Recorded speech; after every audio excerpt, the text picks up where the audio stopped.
తిరుమలలో అంటే మన తిరుపతి దేవస్థానం ఏదైతే ఉందో అక్కడ ఒక వింత ఘటన జరిగిందన్నమాట. ఈ వింత ఘటన ఎలా జరిగిందంటే, ఇప్పుడు హోమ్ స్టేలు ఉంటాయి కదా! చాలా మంది అక్కడికి భక్తులు వస్తా ఉంటారు.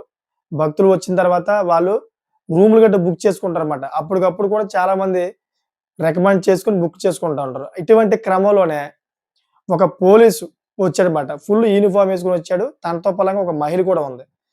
సో, ఎప్పుడైతే ఇలా వచ్చాడో తన ఐడీ కార్డ్ చూపించాడు. తన ఐడీ కార్డ్ చూపించి ఆ మహిళ ఎవరైతే ఉన్న మహిళని కూడా పట్టుకొని ఆ హోమ్ స్టే రూమ్‌లోకి వెళ్ళిపోయాడు. ఏంటంటే, "నేను ఈ పోలీస్ డిపార్ట్‌మెంటు నేను మరుసటి రోజు ఎళ్ళిపోతా" అని చెప్పాడన్నాడన్నమాట. ఇతను వచ్చేది ఎప్పుడంటే తెల్లవారి గట్ల 3 ఆ టైంకి వచ్చాడన్నమాట. తెల్లవారి గట్ల 3 టైంకి వస్తే గనక ఎవరైనా ఏమనుకుంటారు, చాలా దూరం నుంచి వచ్చారు. నిజంగానే పోలీసు ఐడీ కార్డ్ కూడా చూపించాడని చెప్పేసి ఇంకా అందరూ అదే విధంగా భావిస్తారు కదా! ఆ తిరుమల దేవస్థానంలో ఎవరైతే హోమ్ స్టే నిర్వాహకులు ఉన్నారో వాళ్ళు కూడా సేమ్ అదే విధంగా భావించి పాపం సరే సార్ వెళ్ళండని చెప్పేసి వాళ్ళ దగ్గర ఒక్క రూపాయి కూడా తీసుకోకుండాను పోలీస్ డిపార్ట్మెంట్ కదా వదిలేసారన్నమాట. యూనిఫార్మ్‌లో ఉన్నాడు, డ్యూటీలో ఉన్నాడేమో అనుకోని. సో, ఎప్పుడైతే ఈ వ్యక్తి లోనకెళ్ళాడో ముందు జరిగిన సంఘటన ఇంకా ముందు ముందు ఇంకా సంఘటన జరిగింది. ఆ సంఘటన గురించి వివరిస్తాను. మీరు వీడియో చూస్తా ఉంటే మీకు అర్థమవుద్దన్నమాట. సో, ఎప్పుడైతే ఈ వ్యక్తి లోనకి వెళ్ళాడో, లోనకి వెళ్ళిన తర్వాత మార్నింగ్ 7 అయిపోయింది. ఆ వ్యక్తి ఇంకా డోర్ ఓపెన్ చేయలా. డోర్ ఓపెన్ చేయపోయేటప్పటికి ఈ హోమ్ స్టే నిర్వాహకులు ఎవరైతే ఉన్నారో వాళ్ళందరికి కూడా అనుమానం వచ్చింది. ఇదేంటిది డోర్ ఓపెన్ చేయలేదు, 7 అయిపోయింది. తెల్లవారితే మరి అక్కడ కూడా ఎళ్ళాలి కదా! ఎక్కడికి? పుణ్యక్షేత్రానికి ఎళ్ళాలి కదా! అక్కడ దైవ దర్శనం చేసుకోవాలి కదా! మరి దేనికోసం వచ్చుంటారు ఈ వ్యక్తులని చెప్పేసి ఆళ్ళేం చేశారంటే పోలీసులకి వాళ్ళు చాలా తెలివిగా అయితే పోలీసులకి, పోలీస్ స్టేషన్‌కి ఫోను చేసి చెప్పారన్నమాట. ఈ విధంగా సార్ తెల్లారి గట్ల 3 గంటలకొచ్చారు. 3 గంటలకు వచ్చిన వ్యక్తులు ఇద్దరు కూడాను ఇంట్లోంచి బయటికి రాలేదు. 7 అయింది ఇప్పటిదాకా అయితే ఓపెన్ చేయలా. ఈళ్ళ వ్యవహారం ఏదో నాకు తేడా కొడుతుంది అని చెప్పేసి ఎవరైతే ఈ హోమ్ స్టే నిర్వాహకులు ఉన్నారో వాళ్ళు పోలీసులకు చెప్పడంతో పోలీసులు ఇమ్మీడియేట్‌గా అయితే స్పాట్‌లో అక్కడికొచ్చారన్నమాట. స్పాట్‌లో వచ్చిన తర్వాత అసలైన ట్విస్ట్ బయటపడ్డది. నేటి సొసైటీలో ప్రజలందరూ కూడా తగు జాగ్రత్తగా ఉండమని చెప్పేసి ప్రతిసారి నేను అదే చెప్తా ఉన్నాను. మీ కళ్ళతో చూసేది ప్రతిది కూడా నిజం కాదు. మీరు 100% మీరు అక్కడ అబ్జర్వ్ చేయాలి. దీంట్లో నిజమెంతుంది, అబద్ధం ఎంతుందో మీరు అబ్జర్వ్ చేస్తేనే అది నిజమా, అబద్ధమా అని తెలుస్తదన్నమాట. ఎప్పుడైతే ఈ పోలీసులు రంగప్రవేశం చేశారో అసలైన నిజం బయటపడ్డది. ఏంటంటే పోలీసులొచ్చి డోర్‌ని కొట్టిన తర్వాత ఆ వ్యక్తి ఎవరైతే ఉన్నారో వ్యక్తి ఓపెన్ చేసాడు డోర్. డోర్ ఓపెన్ చేసిన తర్వాత, "సార్ మీరు పోలీస్ డిపార్ట్‌మెంట్ చెప్పారంట కదా! మరి మీరు దేవస్థానానికెళ్ళి తిరుమలేశ్వరుని మీరు మొక్కుకోవాలి కదా! ఇదేంటి ఇప్పటిదాకా ఉండిపోయారంటే" "ఎళ్తాం ఏదని" ఇలాగ మాట జారుతా ఉన్నాడంట. "సరే సార్ మీరు మీ ఇష్టం ఎప్పుడైనా దర్శనం చేసుకోండి దానికేం లేదు మాకు. కాకపోతే మీ మీద ఒక చిన్న రిపోర్ట్ వచ్చింది. చిన్న కంప్లెయింట్ వచ్చింది. మీకు క్లారిఫై చేసుకొని వెళ్ళిపోతాం" అని చెప్పేసి పోలీస్ చాలా సింపుల్‌గా అయితే అతను ఒక క్వెషన్ అడిగారన్నమాట. అదేంటంటే, "అసలు మీరు పోలీసా కాదా అని తెలుసుకోవడానికి మాకు మీ ఐడీ కార్డ్ ఏదైతే ఉందో ఐడీ కార్డ్ చూపించండి సార్" అని చెప్పేసి అడగడంతోటి ఐడీ కార్డ్ తీసుకొచ్చి ఆ వ్యక్తి చూపించాడు. ఐడీ కార్డ్ తీసుకొచ్చి చూపించేటప్పటికి ఆ ID card fake ID card అన్నమాట. డూప్లికేట్ ఐడీ కార్డ్ తయారు చేసుకొని నేను పోలీస్ అని చెప్పి పోలీస్ యూనిఫార్మ్ కూడా డూప్లికేట్ యూనిఫార్మ్ గట్టా ధరించి వచ్చాడన్నమాట. ఇంతకీ ఆ వ్యక్తి ఎక్కడ వాడంటే గుంటూరుకి సంబంధించిన వ్యక్తి. ఆ వ్యక్తి ఒక మహిళని తీసుకొచ్చి అక్రమంగా ఆ హోమ్ స్టే రూమ్‌లోని డబ్బులు కట్టకుండా హోమ్ స్టే రూమ్‌లో స్టే చేశాడన్నమాట. చూడండి దేని గురించో మీరు అర్థం చేసుకోండి. అందుకనే ఈ హోమ్ స్టే నిర్వాహకులు ఎవరైతే ఉన్నారో ఈ హోమ్ స్టే నిర్వాహకులకి 100% డౌట్ వచ్చేసిందన్నమాట. ఓహో! ఈ వ్యక్తి ఏదో చేస్తున్నాడు. దానికి సంథింగ్ ఏదో జరుగుతుంది అని చెప్పేసి వాళ్ళకి డౌట్ వచ్చి పోలీసులకి కంప్లెయింట్ చేశారన్నమాట. ఈ ఫేక్ పోలీస్ మాట అతను. యూనిఫార్మ్ ఎక్కడో కొనుక్కొని ఉంటాడు. ఫేక్ యూనిఫార్మ్ అంతా కూడా బూట్లు, క్యాప్‌లు గట్టా కొనుక్కొని యేసుకొని ఈ డూప్లికేట్ ఐడీ కార్డ్ గట్టా పెట్టుకొని ఒక మహిళతో లోనకెళ్ళాడు. చూడండి ఒకసారి. అంటే ఇక్కడ ఒక తిరుమల దేవస్థానంలోనే ఈ హోమ్ స్టే నిర్వాహకులనే మోసం చేశాడంటే మీలాంటి సగటు మానవుల్ని, సగటు ప్రజల్ని మోసం చేయలేరా? మీరే చెప్పండి. పోలీస్ యూనిఫార్మ్ వేసుకొని ఒక డూప్లికేట్ ఐడీ కార్డ్ తీసుకొచ్చి మీరు ఈ విధంగా తప్పులు చేస్తున్నారు.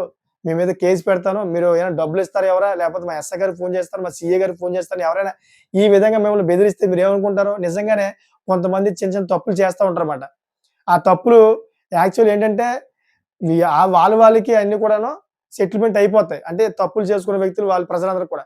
కానీ ఈ వ్యక్తికి తెలిసినప్పుడు ఇటువంటి యూనిఫార్మ్ వేసుకొని అయినా మీరు తప్పు చేశారు. మీరు సెటిల్ చేసుకుంటే అవ్వదు. పోలీస్ స్టేషన్‌కి రావాలి మీరు.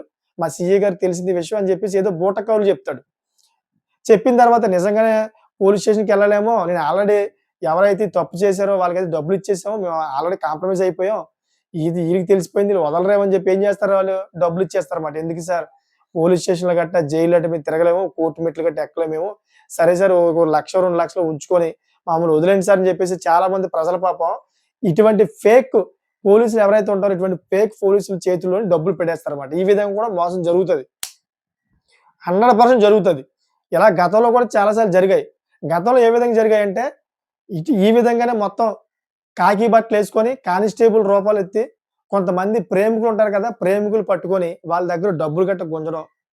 ఇంకా వాళ్ళకి అవసరమైతే గనక ఆ ప్రేమికుడు ఎవరైతే ఉన్నాడో ఆ ప్రేమికుడిని వెళ్ళిపోమనడం. ఎవరైతే ఈ అమ్మాయి ఉంటదో ఈ అమ్మాయిని మేమే డ్రాప్ చేస్తాం వాళ్ళ తల్లిదండ్రుల ఇంటికాడ నువ్వు వెళ్ళిపో అని చెప్పేసి పంపించేయడం. ఆ తర్వాత ఆ అమ్మాయిలు ఎవరైతే ఉన్నారో ఆ అమ్మాయిల మీద అఘాయిత్యాలు కూడా చేసేవాడు తెలుసా మీకు? పాపం ఆ అమ్మాయి ఇంక ఎవరికీ చెప్పుకోని పరిస్థితుల్లో చాలా మంది ఉండిపోయారు అలాగా. అటువంటి మోసాలు కూడా చేసి వాళ్ళ దగ్గర డబ్బులు దెబ్బేయడమే కాకుండా వాళ్ళ మానాలు కూడా దోచుకున్న వ్యక్తులు కూడా ఉన్నారు. ఈ విధంగా పోలీస్ యూనిఫార్మ్ వేసుకొని. అందుకనే చెబుతా ఉన్నాను. ప్రతి ఒక్కటి కూడా మీరు చూసింది నిజం అనుకోవద్దు. మీ కళ్ళ ఎదుట ఉన్నదే నిజం అవ్వచ్చు, అబద్ధం కూడా అవ్వచ్చు. అదసలు నిజమా? అబద్ధమా? అనే దాన్ని క్లారిటీ చేసుకునే విషయం మీదే. ఆ బాధ్యత మీదే 100%. మీరు పోలీస్ బట్టలేసుకొని వచ్చారు కదా! అని జెప్పేసి మీరు అప్పటికప్పుడు కంగారు పడిపోయి వాళ్ళు ఏం చెప్తే అది చేసేయడం అది మీ గుడితనమాట. మీరు భయపడకండి. పోలీస్ యూనిఫార్మ్‌లో వచ్చినా గాని మీరు రెస్పెక్ట్‌తో మాట్లాడండి. "మీరెందుకొచ్చారు సార్? మీకేంటి పని? ఓకే సార్ మీరు చెప్పింది మేము చేస్తాం. సరే మేము తప్పు చేసాం కరెక్టే. మేమిప్పుడు నియరెస్ట్ పోలీస్ స్టేషన్ ఏదైతే ఉందో ఆ పోలీస్ స్టేషన్‌కి మేము ఫోను చేసి మేము కన్ఫర్మ్ చేసుకుంటాం. పలానా పేరుతోటి కానిస్టేబుల్ ఆ వ్యక్తి మా ఇంటికొచ్చాడు. మీరే పంపించారా? లేకపోతే ఇంకెవరైనా పంపించారని మీకు క్లారిఫై చేసుకొని అప్పుడు మీకు కూడా వస్తాం. లేకపోతే మీరు చెప్పింది మేము వింటాం" అని చెప్పేసి మేము క్లారిఫై చేసుకోవాలి. అది ఎక్కడైనా గాని, ప్రేమికుల దగ్గరైనా గాని, లేకపోతే ఒక లాడ్జ్‌లో అయినా గాని, లేకపోతే ఒక ఇంటి గొడవలైనా గాని, లేకపోతే ఇంకేది సమస్యలో అయినా గాని, లేకపోతే ఈ విధంగా అయితే హోమ్ స్టేలు గట్టి వెళ్తా ఉంటారు కదా! మీరు పోలీస్ ఐడీ కార్డ్ ప్రెజెంట్ డ్యూటీలో అని చెప్పేసి ఆళ్ళు చెప్పుకుంటూ వెళ్తా ఉంటారు కదా! అటువంటి ప్లేస్‌లో అయినా గాని. 100% మీరు అడగాలి. క్లారిఫై జేసుకోవాలి. మీరు ఎక్కడ కానిస్టేబులు? ఏ పోలీస్ స్టేషన్‌లో పనిచేస్తున్నారో, ఆ పోలీస్ స్టేషన్‌కి ఫోను చేసి ఇప్పుడే కనుక్కుంటాను సార్.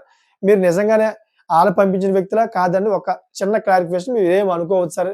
ప్లీజ్ సార్ అని చెప్పేసి అతన్ని ఒక మర్యాదపూర్వకంగా మాట్లాడుతూ ఫోను చేసి కనుక్కోండి. కనుక్కున్నారనుకో సదరు ఆ వ్యక్తి నిజంగా పోలీస్ అనుకోండి, అతనికి ఏ ఫీలింగ్ ఉండదు. ఏ కోపం రాదు. ఒకవేళ ఫేక్ వ్యక్తి అనుకోండి, ఆ వ్యక్తికి కోపమొస్తది. అంతేకాకుండా ఆ వ్యక్తి మిమ్మల్ని కంగారు పెడతాడు. ఇంక ఏం చేయలేని పరిస్థితిలో చేస్తే మీ మీద దాడి చేయొచ్చు. లేకపోతే అక్కడి నుంచి పరారైపోవచ్చు. ఈ రెండిట్లో ఏదోకటి అవుద్దిమాట. సో, చూసారు కదా! ఈ విధంగా అయితే మీరు అలర్ట్ అవ్వాలి. ప్రతి ఒక్కళ్ళ మీద కూడా అలర్ట్ అవ్వాలి. అది డాక్టర్ అయినా గాని, లేకపోతే యాక్టర్ అయినా గాని, లేదా పోలీస్ అయినా గాని, ఏ వ్యక్తి అయినా గాని, ప్రభుత్వ అధికారులని పేర్లు చెప్పుకొని మోసం చేస్తున్న వ్యక్తుల్ని మీరు పసిగట్టకపోతే గనక మీరే మోసపోతారు. ఎందుకంటే నేటి సొసైటీలో డబ్బుల కోసం చాలా మంది అడ్డదారులు తొక్కేస్తా ఉన్నారు. షార్ట్ కట్‌లో డబ్బులు సంపాదించాలని జెప్పేసి ఎవరు చూడరు కదా! మేము పట్టుబడం కదా! అని జెప్పి చాలా మంది అడ్డదారులు ఈ విధంగా తొక్కేస్తా ఉన్నారన్నమాట. అటువంటి వ్యక్తుల నుంచి మీరందరూ దూరంగా ఉండాలి.